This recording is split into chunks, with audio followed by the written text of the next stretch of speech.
ભચાઉ વિસ્તારમાં તારીખ 15/2/2025 આશરે બપોરે 3:00 વાગે લુણવા ગામ ખાતે ફરિયાદી પ્રવીણ તથા આરોપી રાજેશ વચ્ચે ગામમાં જે સ્પીડ બ્રેકર બનેલ છે એ બાબતે માથાકૂટ થતા બોલાચાલી થતા ફરિયાદી પ્રવીણ પોલીસ સ્ટેશન આવતા તેની ધાક ધમકીની ફરિયાદ દાખલ કરવામાં આવેલ. આ સમય દરમિયાન જ્યારે તપાસ ચાલુ હતી ત્યારે ફરિયાદીને એમના ઘરેથી ફોન આવેલ કે આરોપી પક્ષે આપણા ઘરે આવી અને બોલાચાલી કરી રહ્યા છે. જેથી ફરિયાદી અને પોલીસ સ્ટાફ સાથે લુણવા ગામ ખાતે જતા અને આરોપીઓને સમજાવવા છતાં આરોપીઓએ ફરિયાદીને કીધેલ કે અમારી વિરુદ્ધ તમે કેમ ફરિયાદ દાખલ કરવામાં આવેલ છે ખોટી.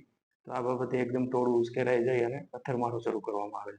જે સમય દરમિયાન પોલીસને પણ પથ્થરમારો લાગતા ઈજા થયેલ છે. આ બાબતે ભચાઉ પોલીસ સ્ટેશન ખાતે ગુનો નોંધી આગળની કાર્યવાહી ચાલુ કરવામાં આવેલ છે.